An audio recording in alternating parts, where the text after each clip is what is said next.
Vamos dar início hoje ao nosso primeiro vídeo do tema de ligações químicas. Por que os átomos reagem entre si, formando as substâncias, ok? É isso que nós vamos estar desvendando na nossa videoaula de hoje. Na natureza, esses elementos, eles não aparecem assim soltos, sódio, oxigênio, eles aparecem associados uns aos outros, formando o que nós chamamos de substâncias. Substâncias simples, aquelas formadas por um só tipo de elemento, ou as substâncias compostas, onde nós temos dois ou mais elementos diferentes associados. Exceto um grupo da tabela periódica que não interage com outros elementos nem entre si na natureza. Esse grupo são chamados gases nobres, né? Hélio, neônio, argônio, xenônio, criptônio, radônio. Então, o que acontece com esses elementos que na natureza eles não têm essa necessidade de estar associado? Sabe-se que a ligação entre os elementos ocorre na eletrosfera do átomo, que é a parte mais periférica do átomo. O núcleo está lá no centro, a eletrosfera em volta. Então, a ligação química ocorre na eletrosfera, mais precisamente na camada de valência, que é o último nível eletrônico. Então, o que nós temos que avaliar nos gases nobres? Como é a distribuição dos gases nobres e qual é o comportamento da camada de valência dos gases nobres. Quando nós vamos avaliar isso nos gases nobres, o que nós temos é a seguinte distribuição, tá? Com exceção do hélio, que só tem o nível K, e o nível K cabe, o limite do nível K são 2 elétrons, o hélio tem o nível K completo, com 2 elétrons. Os demais gases nobres, todos eles apresentam 8 elétrons na camada de valência. A partir dessa observação e de estudos, percebeu-se que esses 8 elétrons na camada de valência é o que conferia aos gases nobres a tão famosa estabilidade, fazendo com que esses elementos pudessem permanecer isolados na natureza, sem haver a necessidade de estar associados com eles mesmos, entre eles ou com os demais elementos da tabela periódica. Essa estabilidade de 8 elétrons na camada de valência foi definido como regra do octeto, ou seja, para ser estável, um elemento precisa ter 8 elétrons na sua camada de valência para atingir a estabilidade. Essa regra do octeto, ela se aplica muito bem aos elementos representativos. Aos elementos de transição, essa regra ela não é tão precisa, ok? Mas os elementos de transição também conseguem fazer a ligação, tá? Entre si ou entre outros elementos e se estabilizar. E é o que nós vamos ver agora. Como essa regra do octeto vai ser aplicada aos demais elementos da tabela periódica. Na divisão clássica da tabela periódica entre metal e ametal, nós temos as seguintes características. Os metais, eles apresentam uma baixa energia de ionização, relembrando, enquanto os ametais uma alta energia de ionização. Relembrando a energia de ionização, é a energia necessária para que o átomo perca um elétron, ok? E a afinidade eletrônica é aquela energia liberada quando o átomo recebe um elétron. Um metal ter uma baixa energia de ionização e uma baixa afinidade eletrônica significa o seguinte, que esse metal ele tem uma facilidade para perder elétrons e uma dificuldade para receber elétrons, tendo então uma tendência para perder. Já os ametais, ele tem uma facilidade para receber o elétron e uma dificuldade para perder os elétrons, conferindo aos ametais, então, uma tendência a receber elétrons. Analisando também no nível de valência, os metais, em geral, apresentam 1, 2, 3 e 4 elétrons no nível de valência, enquanto os ametais, 5, 6 e 7 elétrons no nível de valência.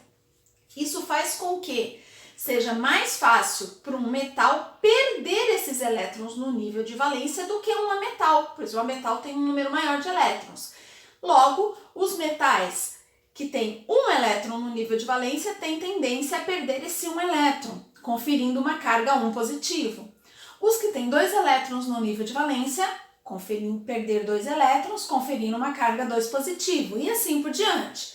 Enquanto os ametais, estabelecendo pela regra do octeto, tendem a receber elétrons. Os que têm 5 elétrons no nível de valência receberiam 3 elétrons, atingindo então 8 elétrons no nível de valência, e assim também obedecendo a regra do octeto.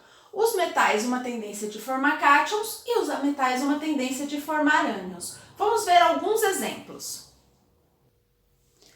O átomo de sódio, aqui como um exemplo de um metal, número atômico 11, tem os seus elétrons distribuídos da seguinte maneira: 2 no nível K, 8 no nível L, 1 no nível M. Como ele tem apenas um elétron no nível de valência, é mais fácil que ele perder esse elétron do que receber 7 para atingir 8. Porque no momento que o sódio perde esse um elétron, o nível M deixa de existir, o último nível passa a ser o L, no L ele já tem 8 elétrons e ele atinge a estabilidade. Então, os metais, por terem 1, 2, 3 e 4 elétrons no nível de valência, têm uma tendência a perder esses elétrons e ficarem estáveis com o seu penúltimo nível energético, com 8 elétrons. Quando ele perde um elétron, ele se transforma no íon sódio 1 positivo, que é um cátion. Agora vamos ver um exemplo de um ametal. Já os ametais, eles têm no seu nível de valência 5, 6 e 7 elétrons. Nesse caso, é mais simples que eles recebam elétrons para atingir 8 níveis. Veja o exemplo do cloro. Ele tem 7 no seu nível M. É mais fácil ele receber 1 e ficar com 8 no M do que perder os 7 elétrons no seu último nível. Sendo assim, o cloro recebe 1, o nível M passa a ter 8 elétrons e ele atinge a estabilidade pela regra do octeto. Como ele recebeu um elétron, ele se transforma no Cl-, que é o íon do tipo ânion. E com base nessas propriedades dos metais de perder elétrons e dos ametais de receber elétrons, nós vamos ter 3 tipos de ligações químicas. A primeira ligação é a iônica. Na ligação iônica, nós temos a ligação realizada entre um metal e um ametal. Um elemento vai perder elétrons, o outro elemento irá receber elétrons. A ligação iônica é conhecida como eletrovalente e é a ligação onde ocorre a transferência de elétrons do metal para o ametal. Depois nós temos a ligação covalente, também conhecida como molecular. Ela ocorre entre os ametais. Como todos os ametais têm uma tendência a receber elétrons, na ligação covalente, nós teremos o compartilhamento de elétrons entre os ametais. E por fim, a ligação metálica, que ocorre entre os metais. E como aí todos têm a tendência a perder elétrons, aqui nós vamos ter uma ligação um pouquinho diferente, tá? Que vai ocorrer um fenômeno chamado de nuvem eletrônica ou mar de elétrons. Nós vamos estudar cada uma dessas ligações individualmente, mas agora nós vamos ver algumas características das 3 ligações. Temos agora aqui as características gerais das 3 ligações. Existem muitas exceções, mas nós vamos estudar cada uma delas ao passo que estudarmos independente cada uma das ligações. Mas no aspecto geral, quanto ao ponto de fusão e ebulição, ligação iônica e ligação metálica, esses compostos apresentam altos pontos de fusão e ebulição. Já na ligação covalente, nós temos baixos pontos de fusão e ebulição. Logo, em temperatura ambiente, as substâncias iônicas e metálicas encontram-se preferencialmente no estado sólido, enquanto as covalentes encontram-se em estado gasoso. Na solubilidade em água, nós temos muitas variáveis, mas a maioria dos compostos iônicos são solúveis em água, enquanto a maioria dos covalentes são insolúveis e dos compostos metálicos também insolúveis. Na ligação covalente, nós vamos ver que existem alguns compostos covalentes que conseguem sim se solubilizar em água, são algumas exceções, como também alguns iônicos não conseguem. Mas a maioria é solúvel na iônica e insolúvel na covalente. E quanto à condução de calor e de corrente elétrica? Os compostos iônicos, no estado sólido, não conduzem calor e corrente elétrica, mas quando estão fundidos ou solubilizados em água, conseguem conduzir corrente elétrica.